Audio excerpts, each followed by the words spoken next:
12th class में आप सभी छात्रों का स्वागत है। आप लोगों को याद होगा पिछले क्लास में हम लोगों ने फोर्स बिटवीन पैरेलल वायर्स और उसके आधार पर हम लोगों ने 1 एम्पियर को डिफाइन किया था कि 1 एम्पियर किसे कहेंगे। हमने बताया था आपको कि 1 एम्पियर वह करंट है जो दो पैरेलल वायर जो कि वैक्यूम में 1 मीटर की दूरी पर सेपरेट करके रखा गया हो, तो उस पर वो वायर 2 × 10⁻⁷ न्यूटन पर मीटर का फोर्स एक्सपीरियंस करता है। आज हम आगे बढ़ेंगे।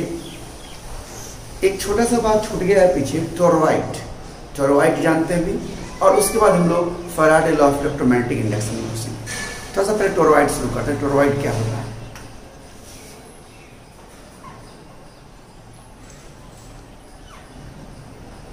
देखिए, जैसा कि हम लोग जानते हैं कि एक सोलेनॉइड कुछ इस तरह का होता है, लोग पढ़ चुके हैं।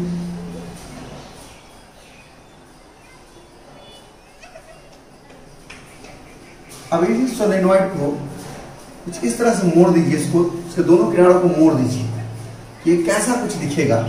तो देखिए, मैं बनाने का प्रयास करता हूं।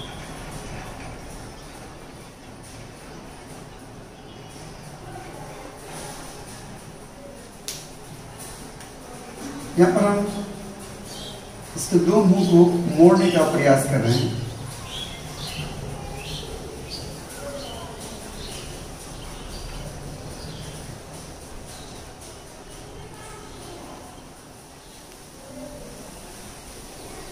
इसी के दोनों मुंह की जगह कर दिए कि बन गया टोरॉइड। एक तरफ से करंट आई जा रहा है, एक तरफ से करंट आई निकल रहा है।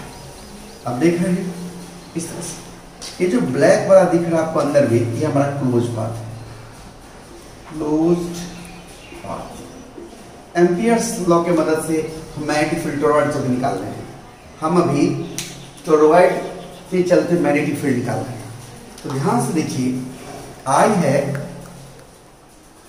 करंट इन टोरॉइड, एन है टोटल नंबर ऑफ टर्न्स, और स्मॉल एन है number of turns per unit length.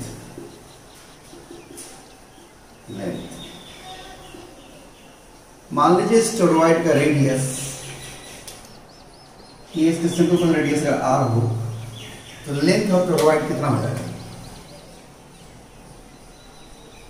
Length of toroid कितना हो जाएगा? इक्वल टू 2πr पर लेंथ होगा। और यूनिट लेंथ में देखते हैं, पर यूनिट लेंथ में n टर्न की संख्या, कुल टर्न कितना हो जाएगा? इसलिए total number of turns present in solenoid, present in toroid कितना जाएगा? 2πrn हो जाएगा।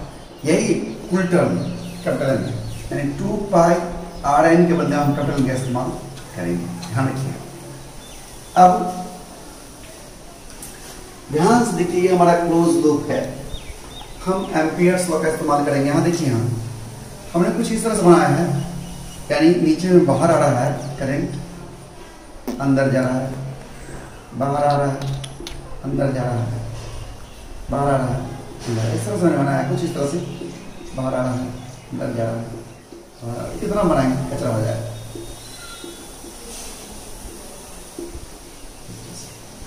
Using total number of terms in close by close path कितना होगा? टोटल करंट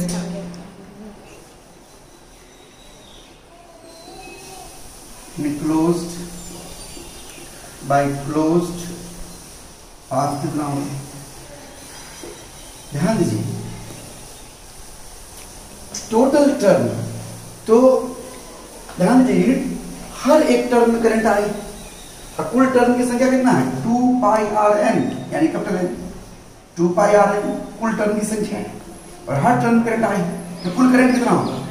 2πrni, यानी इसको इक्वल टू ni। लिखिए using Ampere's, using Ampere's law क्या होता है? लाइन इंटीग्रल किसका? मैग्नेटिक इंडक्शन का, बी डॉट डी है over close path equal to mu naught times कुल घिरा गया करंट, कुल घिरा करंट या तो ये लिखिए या ये लिखिए, अभी फिलहाल मैं लिख के चलता हूँ, बाद में बदल दूंगा।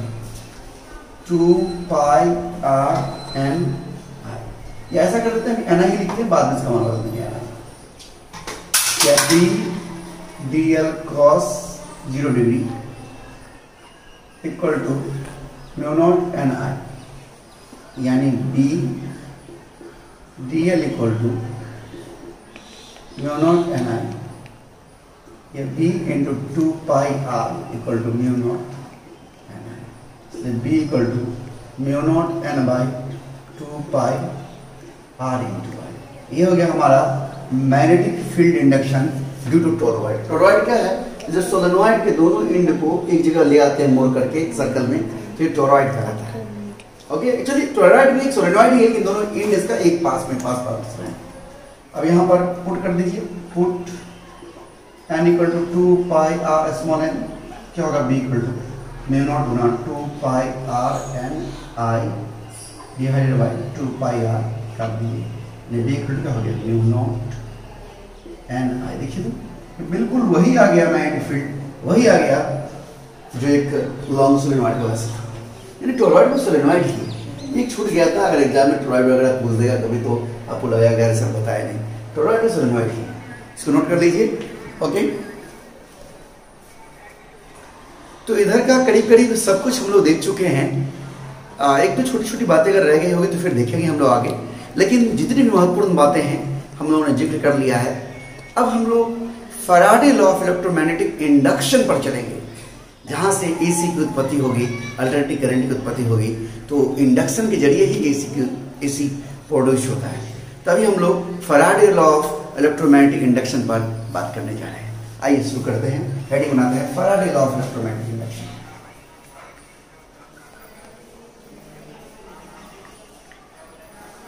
Law of electromagnetic induction.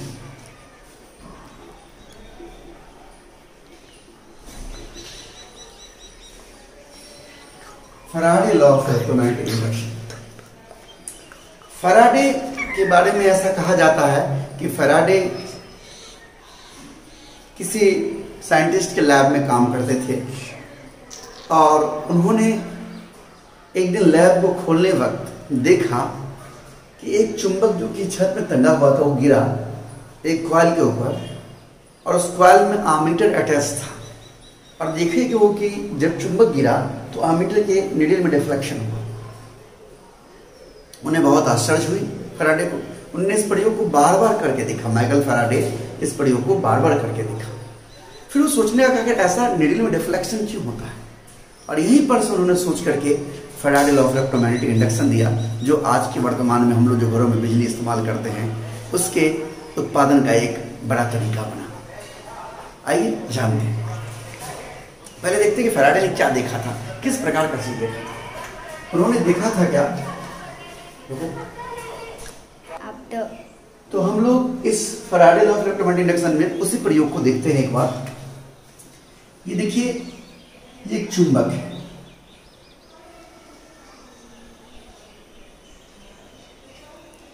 ये मैग्नेटिक डाइपोल है, नॉर्थ पोल साउथ पोल, देख रहे हैं NS। इसके सामने में एक कॉइल, आप देख रहे हैं कॉइल है, इसमें हम एक आर्मीटर लगा देते हैं। जब ये चुंबक इस कॉइल की तरफ आता है तो आर्मीटर के निडल में डिफ्लेक्शन आता है। जब ये नॉर्थ पोल नजदीक आता है तो वास्तव में अभी तो इस पर हम जिक्र करने के लिए यहाँ दिखा दे रहे हैं, तो ये डिफ्लेक्शन हुआ मतलब इसमें करंट उत्पन्न हो जाता है। अगर ऐसा क्या होता है, इसमें क्यों करंट उत्पन्न हो जाता है, तो एक्चुअली किसी भी चुंबक से मैग्नेटिक लाइंस निकलता है। देखिए, मैग्नेटिक लाइंस निकलता है, मैग्नेटिक लाइंस निकलता है। आप लोग तो पढ़े हैं चुंबक से मैग्नेटिक लाइंस निकल रहा है। तो यहां आप लोग देख रहे हैं, तो जब चुंबक नजदीक या दूर आता है तो इसमें निडल में आर्मेचर के निडल में डिफ्लेक्शन होता है। इसका मतलब नजदीक या दूर जाने से क्या होता है, तो ये जो मैग्नेटिक लाइंस है इसकी संख्या ज्यादा या कम, इसकी संख्या ज्यादा, अधिक या कम इस कॉइल से पास करता है। तो मैग्नेटिक लाइंस जो किसी कॉइल से पास करता है, जैसे इलेक्ट्रिक लाइंस किसी, याद करिए इलेक्ट्रिक लाइंस किसी एरिया से पास करता तो इलेक्ट्रिक फ्लक्स होता था, वैसे मैग्नेटिक लाइंस से पार करता तो मैग्नेटिक फ्लक्स होता है। जैसे इलेक्ट्रिक फ्लक्स आपने पढ़ा था, electric flux phi equal to E dot ds, ये हमारा इलेक्ट्रिक फ्लक्स था, इलेक्ट्रिक फ्लक्स। वैसे ही मैग्नेटिक फ्लक्स जो होता है phi इक्वल टू, ये होता है हमारा B डॉट ds होता है। देख रहे हैं, मैग्नेटिक फील्ड भी और ds एरिया है, इलेक्ट्रिक फील्ड ही, इलेक्ट्रिक फ्लक्स में इलेक्ट्रिक फील्ड है, मैग्नेटिक फील्ड। तो ये जब ज्यादा या ये आगे पीछे करते हैं तो मैग्नेटिक लाइंस की संख्या अधिक या कम इससे पास करता है, यानी मैग्नेटिक लाइंस B बदल रहा है, इसका मतलब मैग्नेटिक फ्लक्स बदल रहा है। मैग्नेटिक लाइंस बदल रहा है, इसका मतलब मैग्नेटिक फ्लक्स बदल रहा है। बात समझ रहे हैं, मैग्नेटिक लाइंस की संख्या बदल रही है यानी B बदल रहा है, यानी मैग्नेटिक फ्लक्स बदल रहा है। तो फैराडे ने कहा कि अगर किसी कॉइल से वेरिएबल मैग्नेटिक फ्लक्स पास करता है तो उसमें EMF इंड्यूस हो जाता है। फैराडे ने क्या कहा कि जब किसी कॉइल से वेरिएबल मैग्नेटिक फ्लक्स पास करता है, वो चाहे वो चुंबक को आगे पीछे घसकाने से हो, चाहे कॉइल को आगे पीछे घसकाने से हो, वेरिएबल मैग्नेटिक फ्लक्स पास करना चाहिए। तो फैराडे के हिसाब से, according to Faraday,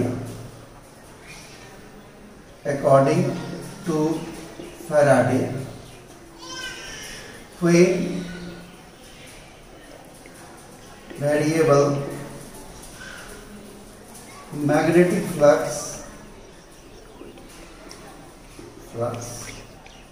passes through a coil, then EMF induced in coil। Faraday के हिसाब से जब किसी कॉइल से वेरिएबल मैग्नेटिक फ्लक्स पास करता है तो उसमें EMF इंड्यूस हो जाता है। और कैसे EMF इंड्यूस होता है, the induced EMF is proportional to rate of change in magnetic flux, यानी कितना तेजी से इसको आप आगे पीछे कर रहे हैं, जितना तेजी से करेंगे उतना ज्यादा फ्लक्स वेरी करेगा, और जिस दर से फ्लक्स वेरी करेगा उतना EMF उत्पन्न होगा। तो यहां हम बोलेंगे and the magnitude of induced EMF is proportional to rate of change in magnetic flux। कह रहा है कि and the magnitude of induced EMF induced का जो मैग्नीट्यूड है, मान है, वो समानुपाती है rate of change in magnetic flux.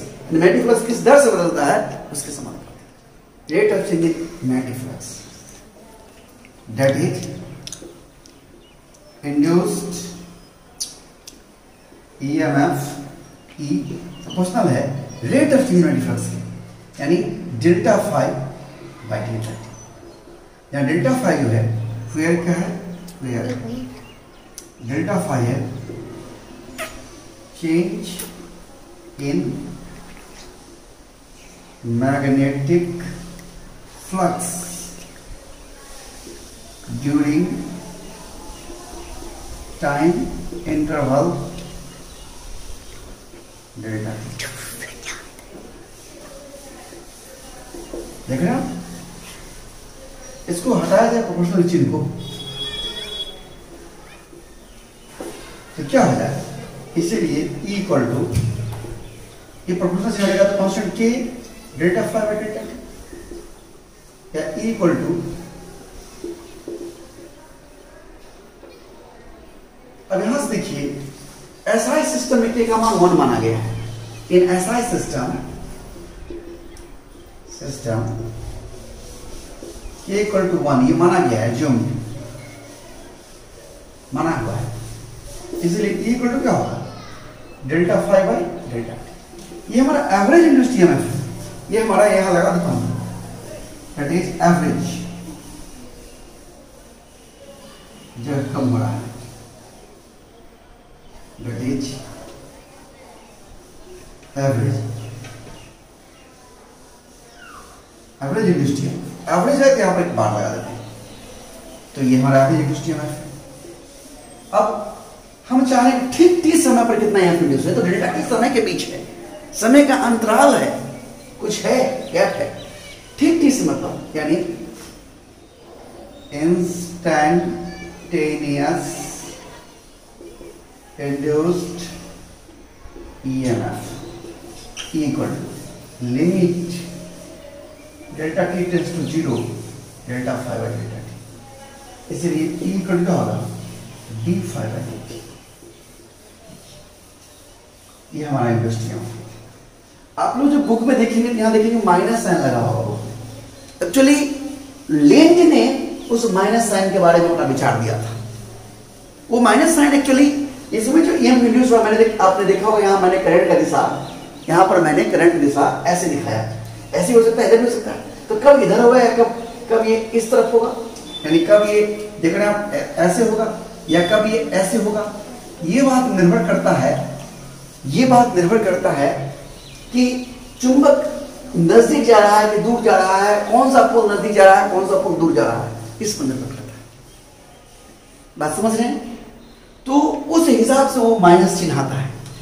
उन्होंने लेंज ने दिया था, फैराडे ने दिया था, लेकिन बिना लेंज लॉ के फैराडे लॉ का कोई अस्तित्व नहीं है। जब भी फैराडे लॉ की बात होती है तो लेंज लॉ के साथ बात होती है, इसलिए उसको माइनस लगा रहता है। हम लोग लेंज लॉ के बारे में अलग से बात करेंगे, आप इसको पहले नोट करेंगे। ओके,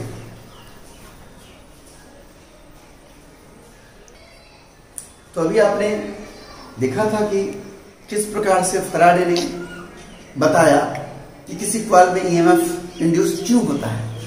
तो rate of change magnetic flux, यानी मैग्नेटिक फ्लक्स बदलने की वजह से, और कितना होगा, तो जिस दर से मैग्नेटिक फ्लक्स बदलेगा उतना ज्यादा होगा। ज्यादा रेट है बदलने का तो ज्यादा ईएमएफ इंड्यूस होगा, कम रेट है तो कम ईएमएफ इंड्यूस होगा। लेकिन एक्चुअली किस दिशा में करंट कॉइल में उत्पन्न होगा, क्लॉकवाइज के एंटी क्लॉकवाइज, इसका फैसला लेंज के नियम से होता है। यानी अभी हम लेंज लॉ के बारे में बात करेंगे। आइए देखिए Lenz law.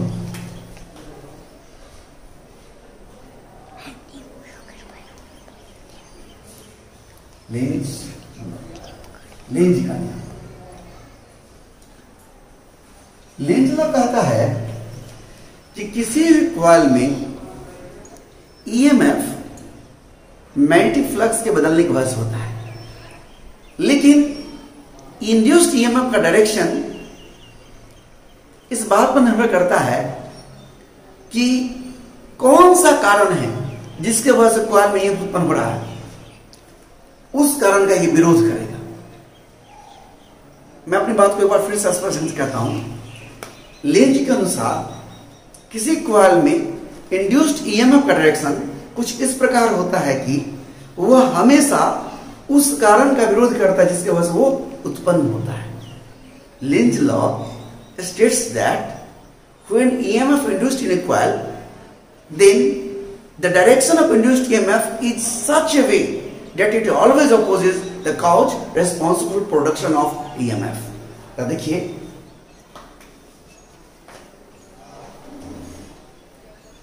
according to Lenz, when variable magnetic flux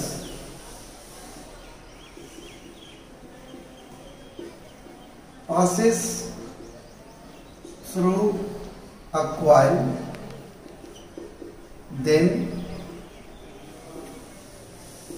EMF induced in it in such a way, कुछ इस प्रकार से, such a way मतलब कुछ इस प्रकार से, that it always opposes the cause responsible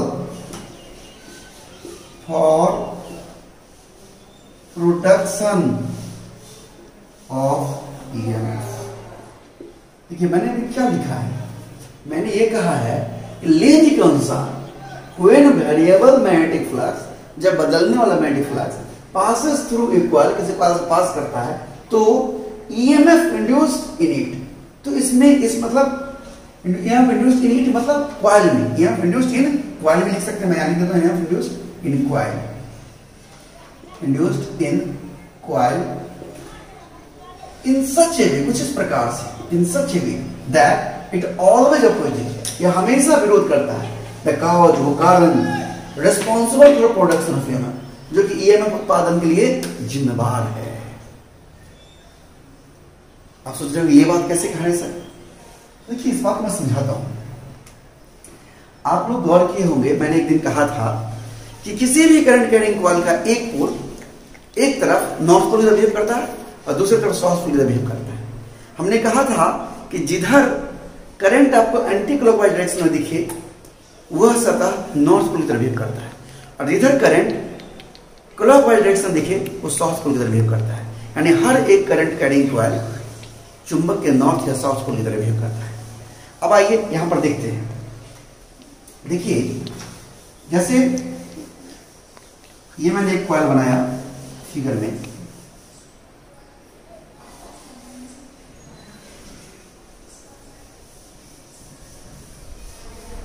देखिए गौर से, अगर हम इसके नजदीक नॉर्थ पोल को ले जाए,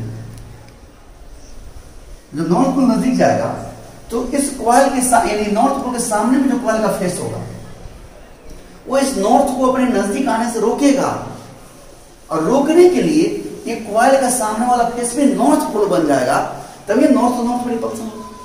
और सामने वाला फेस नॉर्थ पोल बन जाए, इसके लिए एंटी क्लॉकवाइज करंट उसमें होना चाहिए, यानी इस सामने वाला फेस में एंटी क्लॉकवाइज जब करंट होगा तभी यह नॉर्थ बन जाएगा और यह नॉर्थ इस नॉर्थ का रिपेल करेगा। यानी आप ऐसे समझिए, इसको थोड़ा सा और अच्छे से समझाता हूं, इसको मैं थोड़ा और अच्छे से देखिए। यानी इस तरह वाला में करंट इधर हुआ, ध्यान दीजिएगा, और इस तरह वाला में करंट, इस वाला में करंट इधर हुआ। देखिए गौर से, देख रहे हैं? यानी इस पर करंट ऊपर की ओर, इस पर करंट नीचे की ओर, कैसे एन बन गया, नॉर्थ को रिपेल करता है। देख रहे हैं?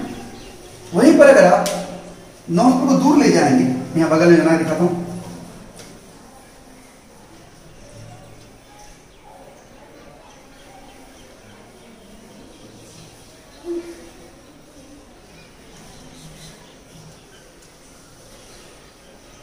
यहां पर आप नॉर्थ पोल को दूर ले जाएंगे,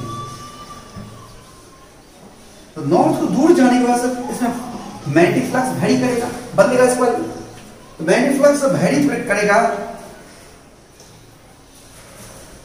इस कॉइल में, नॉर्थ पोल के दूर जाने की वजह से, यह दूर जाने से रोकना चाहेगा इसको, ये इसमें इस तरह से यह उत्पन्न होगा इस कॉइल में, यह नॉर्थ पोल को दूर जाने से रोकना चाहेगा, और रोकने के लिए इसको क्या बनना पड़ेगा, साउथ पोल, और साउथ पोल बनने के लिए क्लॉकवाइज करंट होना चाहिए, यानी इसमें करंट ऐसे होगा, इसमें करंट ऐसे होगा। देखिए इसमें ऐसे नीचे था, जो ऊपर था, देखिए इसमें ऊपर ऐसे नीचे, यानी ये कुछ ऐसा हो जाएगा, देखिए बस ऐसे की तरह, दोनों अंदर देखिए ठीक से, तो ये साउथ बन जाएगा, यानी इसमें किस तरह से करंट होगा, ठीक है ना, ऐसे करंट जाएगा। देखिए इसके वजह उल्टा दोनों करेंगे, इसी प्रकार से। अब ये नहीं कि हमेशा कॉइल के सामने नॉर्थ ही रहेगा, साउथ भी हो सकता है। अगर साउथ पोल रहेगा तो कैसे होगा, देखिए जैसे ये साउथ पोल है, ये नॉर्थ पोल है, ये देखिए कॉइल है,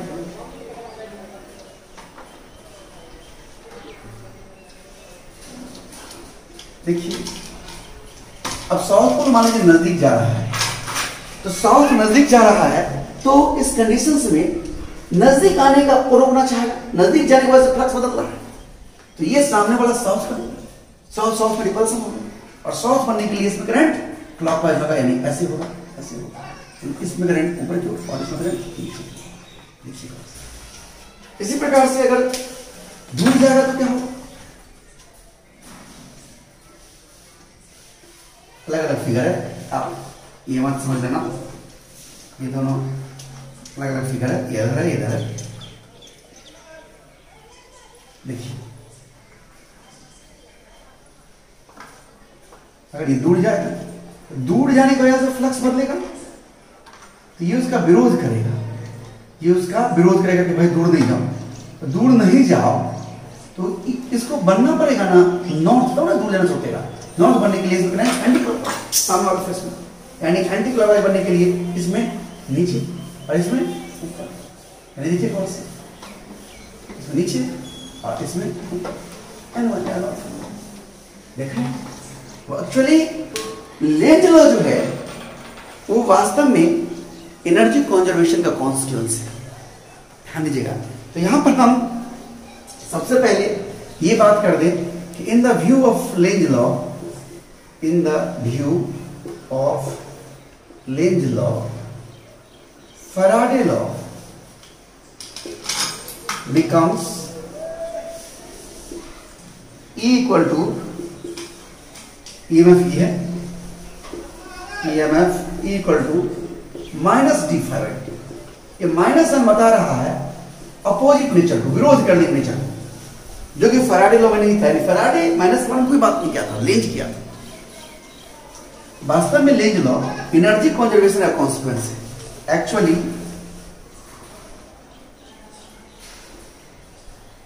Lenz law is the consequence of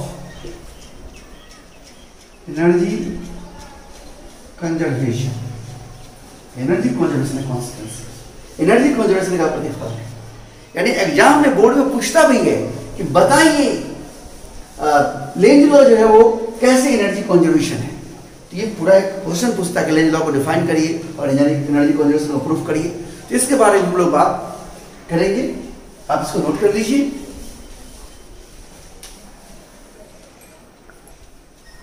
Lenz law के बारे में और बातें अच्छा होगा कि अगले क्लास में करेंगे, दिखाएंगे कैसे एनर्जी कंजर्वेशन को संतुष्ट करता है, कैसे एनर्जी कंजर्वेशन है ये। और आगे हम लोग Faraday law of electromagnetic induction का बहुत सारा एप्लीकेशंस वगैरह देखेंगे कि एसी का उत्पादन कैसे होता है, ये सब बातें अगली क्लास में करेंगे। बस आज यहीं तक।